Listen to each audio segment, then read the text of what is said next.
Welcome to नव classes. आज हमारा टॉपिक है रिसर्च एप्टीट्यूड में स्टेप्स क्या होते हैं रिसर्च के। तो प्रीवियसली हम ऑलरेडी समझ चुके हैं कि रिसर्च क्या होती है, उसके कंसेप्ट्स क्या हैं और रिसर्च के टाइप क्या होते हैं। प्रीवियस लेक्चर में हम ये सब समझ चुके हैं, तो आप ये प्रीवियस वीडियोस देख सकते हैं। अगर आपको ये नोट्स चाहिए तो आप नोट्स ले सकते हैं, लिंक डिस्क्रिप्शन बॉक्स में है navclasses.blogspot.in से। प्रीवियस लेक्चर्स का भी लिंक डिस्क्रिप्शन बॉक्स में गिवन है। आज हम डिस्कस करते हैं रिसर्च के स्टेप्स क्या होते हैं।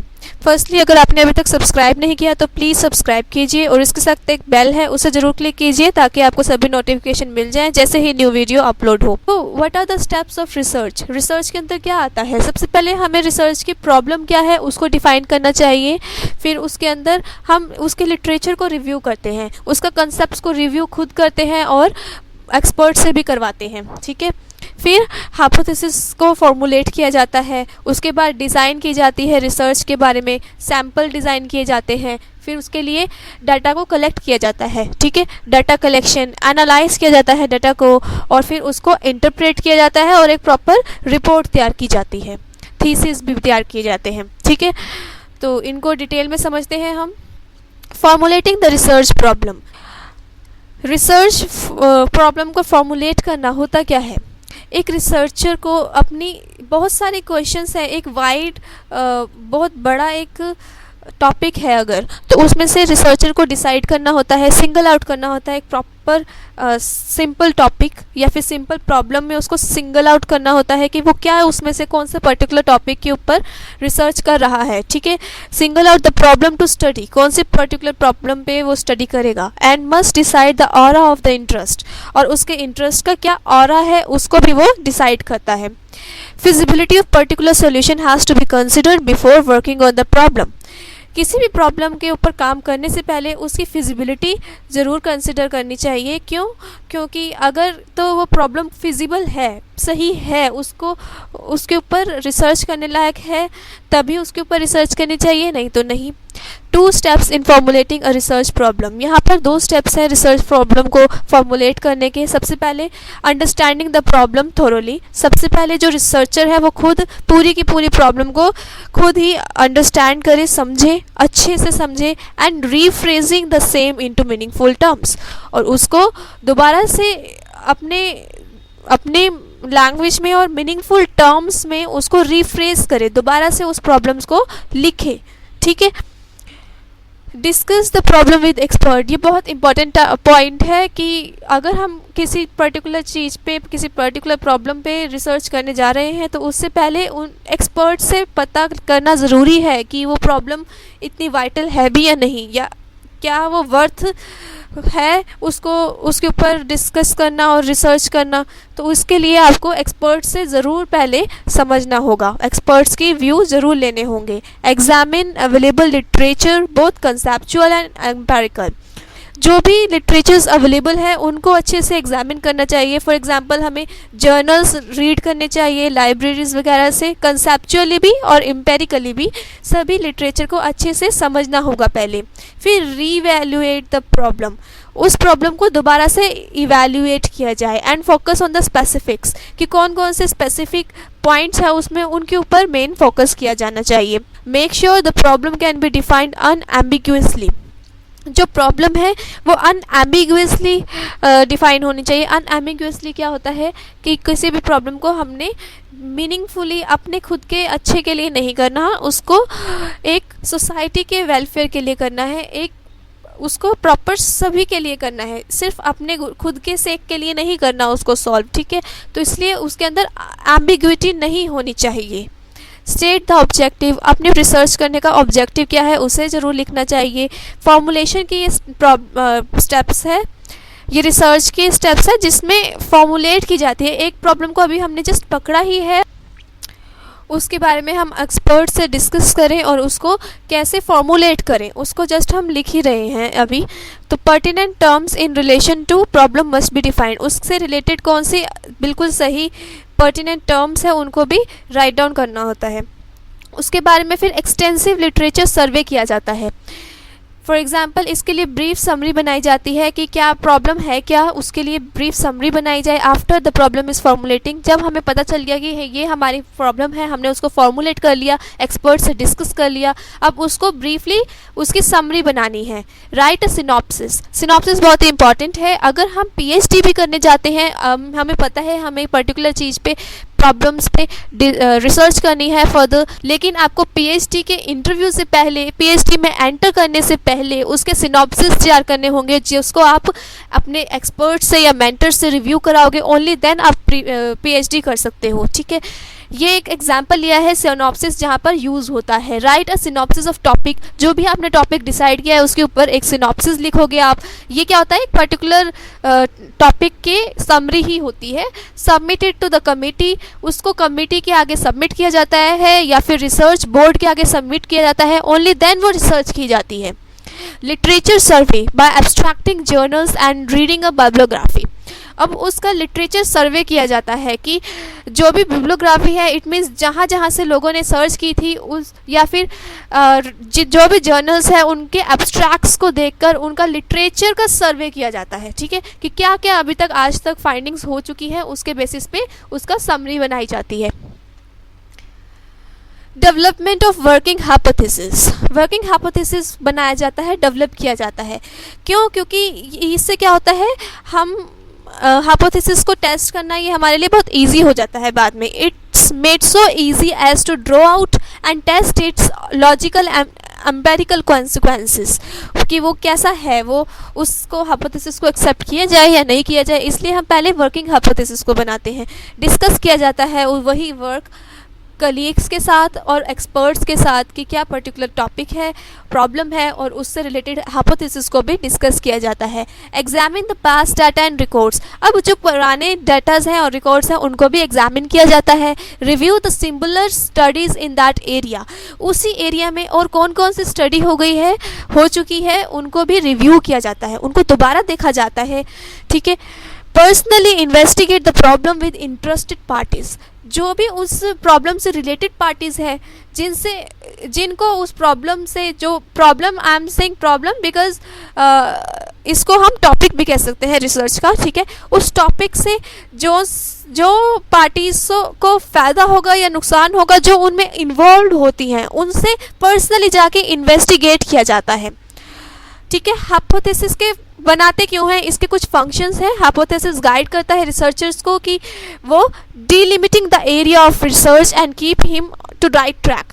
उसका जो लिमिटेशंस है उसको ब्रॉड कर देता है हाइपोथेसिस, और उसको रिसर्चर को एक बिल्कुल सही ट्रैक पे लेके आता है, इसलिए हाइपोथेसिस बनाया जाता है। It sharpens his thinking and focus attention on more important facet of the problem. उसकी जो थिंकिंग है वो शार्प होती है और वो अच्छे से अपनी प्रॉब्लम के ऊपर ज़्यादा फोकस कर सकता है। It also indicate the type of data required. ये इंडिकेट करता है कि किस टाइप का डाटा आपको चाहिए। Type of method of data analyse to be used. कौन से टाइप का डाटा आपको चाहिए और कौन सा मेथड आप यूज़ करो अपने रिसर्च को करने के लिए, तो ये सब आसान हो जाता है किससे, हाइपोथेसिस से। Preparing the research design. अब आपको रिसर्च का डिज़ाइन प्रिपेयर करना है। Means of obtaining the information. क्योंकि जो रिसर्च का अगर हमने डिज़ाइन को प्रिपेयर कर लिया कि आपने ऐसे ऐसे रिसर्च करनी है, तो उससे क्या होता है, इंफॉर्मेशन, वो एक इंफॉर्मेशन को ऑब्टेन करने का जरिया बन जाता है। Ability and skill of researchers and staffs explaining the way in which selected means of obtaining information be organised and reasoning leading to selection.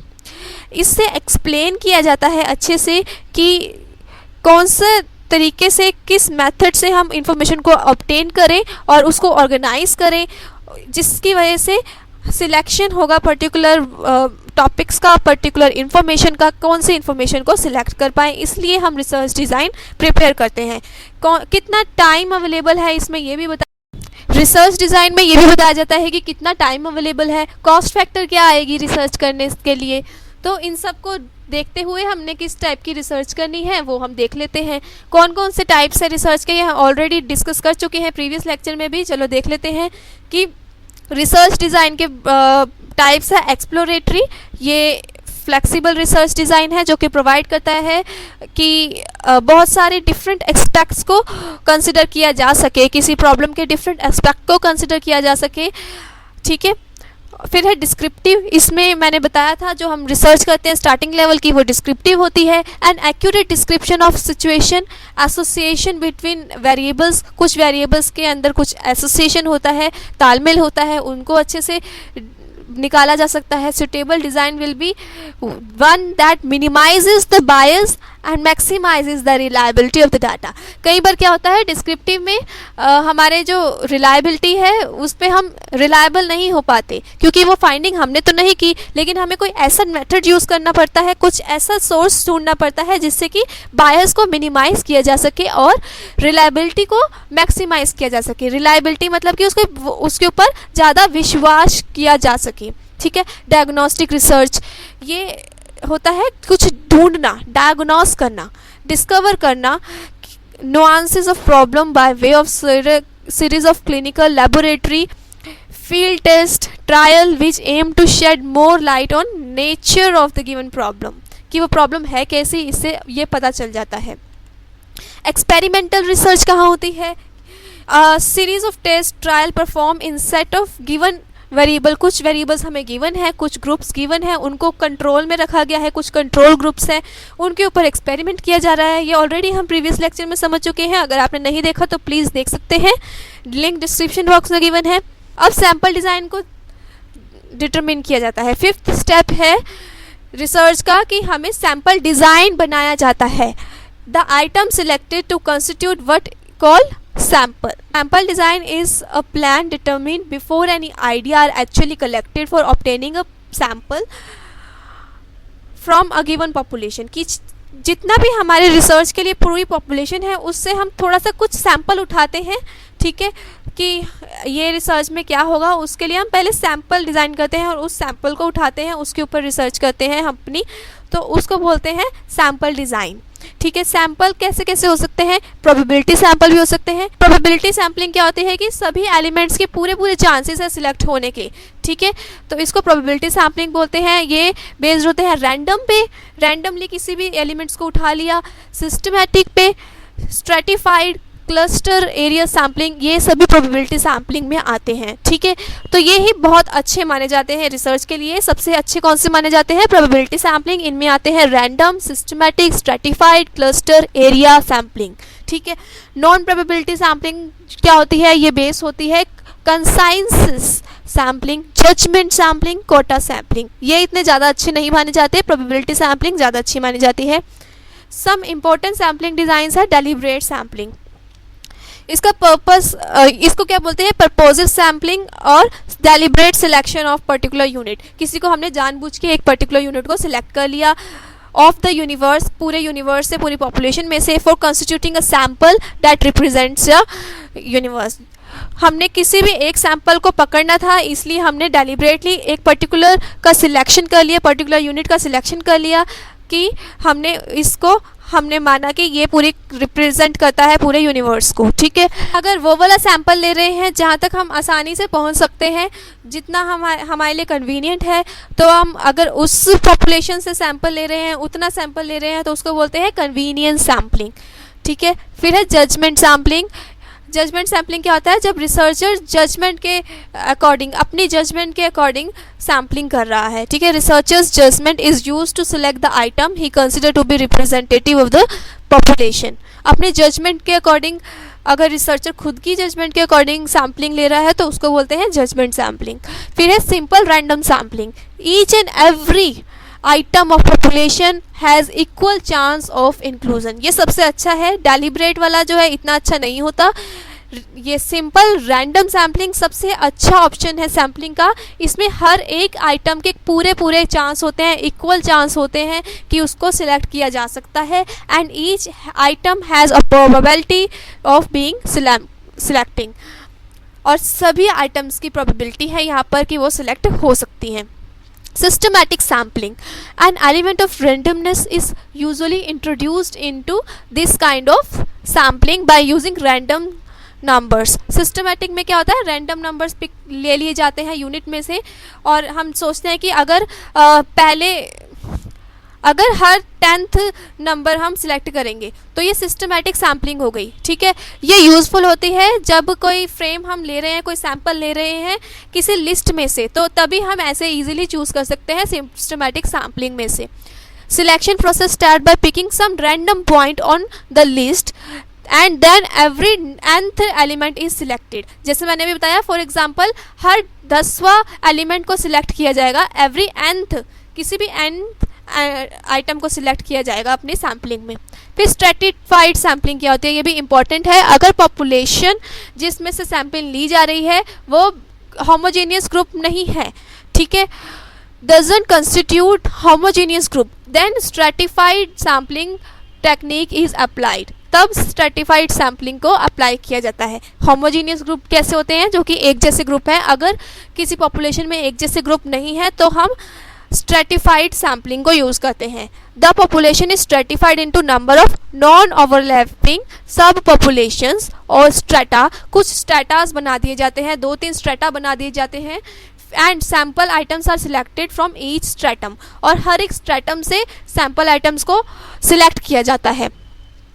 If the item selected from each stratum is based on simple random sampling, अगर simple random sampling के basis पे अगर हम strata बनाते हैं, the entire procedure first stratification and then simple random simplification is known as stratified random sampling.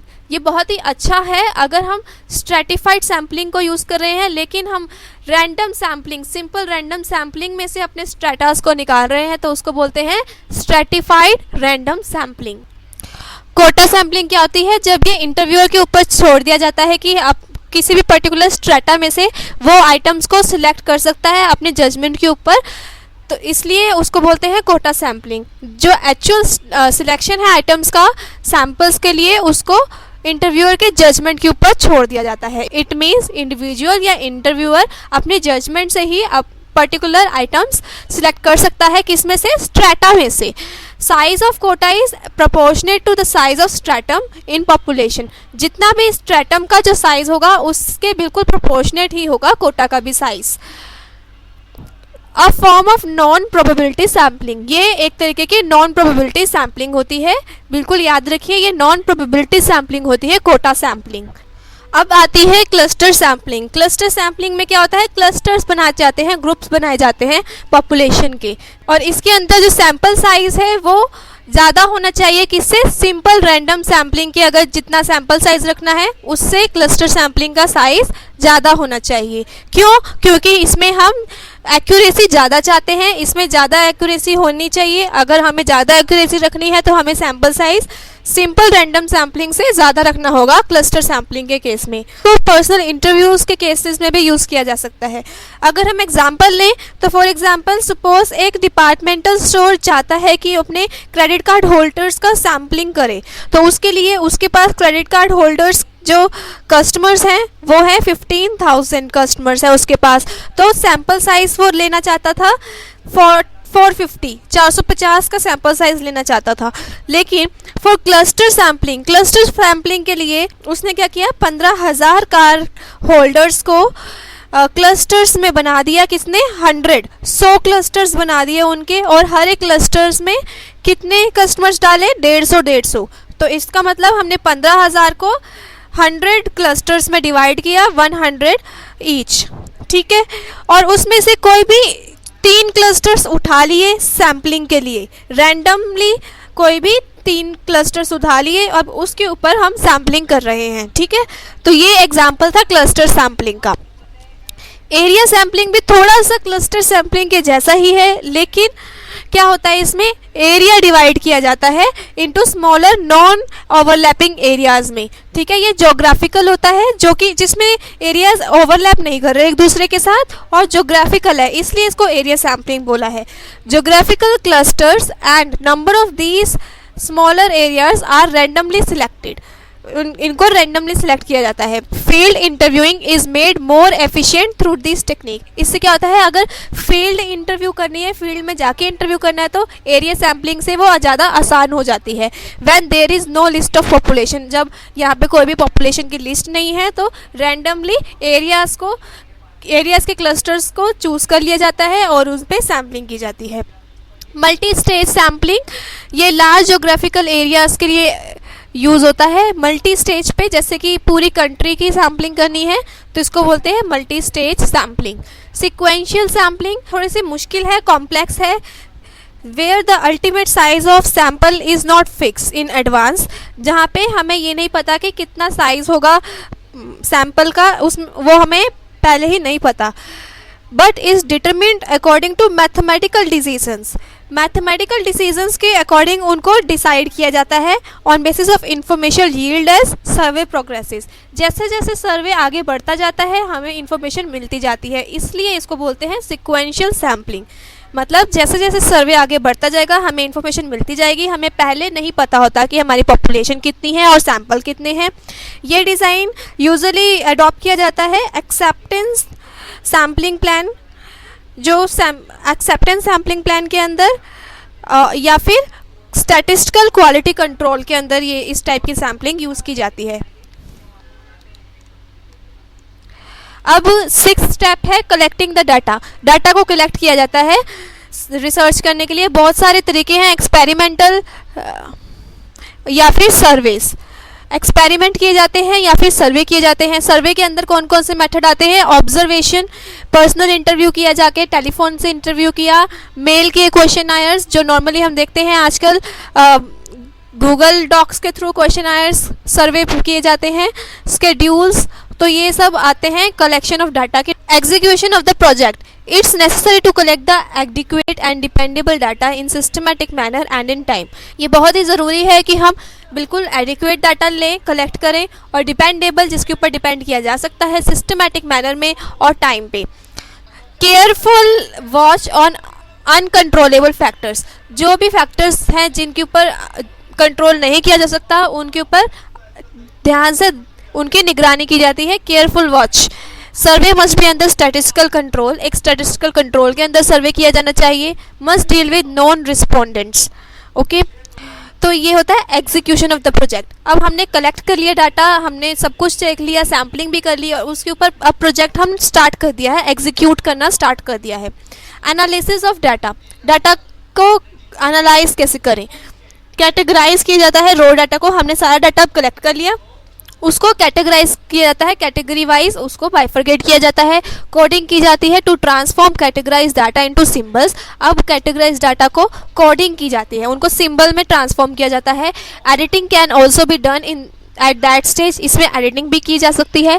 Tabular form में इसको दर्शाया जाता है कि इजीली समझ आ जाए, टैबुलेशन की जाती है। ट्यूटर से हम स्टैटिस्टिकल इन्फ्रेंसेस बनाते हैं। स्टैटिस्टिकल इन्फ्रेंसेस बेसिकली अगर हम देखें तो जैसे बिल्कुल छोटे अमाउंट में देखें तो एवरेज निकाली जाती है, ठीक है, तो बहुत सारे ये सब निकाले जाते हैं। स्टैटिस्टिकल इन्फ्रेंसेस देखी जाती है कंप्यूटर की हेल्प से। Hypothesis testing, chi square, T test, F test, ये सब टेस्ट लगाए जाते हैं तो हाइपोथेसिस टेस्टिंग की जाती है।